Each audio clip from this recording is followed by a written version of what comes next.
জঙ্গিপুর পৌরসভাকে ঘিরে শাসক দলের কোন্দল বেড়েই চলেছে। একদিকে জঙ্গিপুরের বিধায়ক জাকির হোসেন, অন্যদিকে জঙ্গিপুরের সাংসদ খলিলুর রহমানের ঘনিষ্ঠ পৌরসভার চেয়ারম্যান মফিজুল ইসলাম ও ভাইস চেয়ারম্যান সন্তোষ চৌধুরী।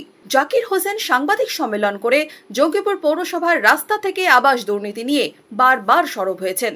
কখনো প্রকাশ্যে রাস্তায়, কখনো আবার পৌরসভার মধ্যেই মুখোমুখি বিবাদে জড়িয়েছেন পৌর কর্তৃপক্ষের সাথে। প্রকাশিত হয়েছে পৌর এলাকার আবাসের বিশাল তালিকা। জাকির হোসেন দাবি করেছেন, আবাস যোজনায় বেনিয়ম হয়েছে লাগাম ছাড়া।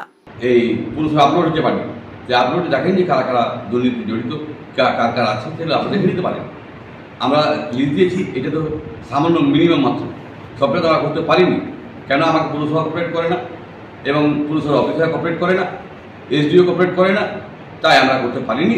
আমি 11 নম্বরে গেছিলাম, আমি চিনি দেওয়া সত্ত্বেও হাউজিংয়ের অফিসার যায়নি, এসডিওকে বলেছিলাম, ইওকে বলেছিলাম, তা সত্ত্বেও চিঠি দেওয়ার সত্ত্বেও তারা যায়নি। তার কারণে দুর্নীতি আছে, না হলে তারা যায়নি কেন? স্বচ্ছ আছে, স্বচ্ছ ক্লিয়ার করে দাও। এবং 6টা যে ড্রেন হয়েছে, 6টা ড্রেনেই চুরি হয়েছে।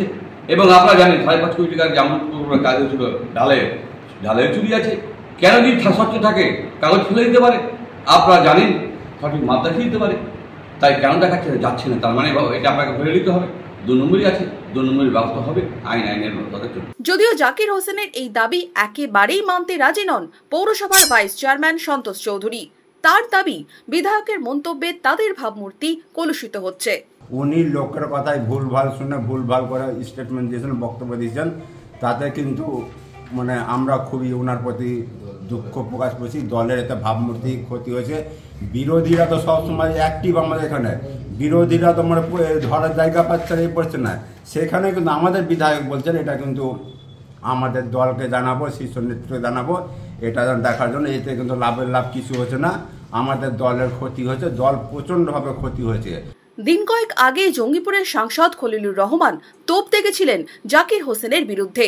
খলিলুরের দাবি, বিধায়ক যখন বিধানসভার মালিক, তো দেখার কাজটাই ওনার, বাকি বিচারের ভার আমি জঙ্গিপুর পৌরবাসীর উপর ছেড়ে দিলাম। আপনি কি মনে করছেন না যে এই ক্রাইসিসটা তৈরি হচ্ছে, যার যেটা দায়িত্ব সেই কাজটা সে করছে না, বা উপরের কাজে হস্তক্ষেপ করছে বলে সৃষ্টি হচ্ছে? আমার মনে হচ্ছে সেটাই। নিজ নিজ দায়িত্ব পালন করতে পারলে কোনো সমস্যাই আসবে না। মাননীয় মুখ্যমন্ত্রী বলে মানুষের পাশে থাকে, তাই আমরা মানুষের পাশে আছি। মানুষের কাজ করব, সঠিক মানুষকে পরিষেবা পায়।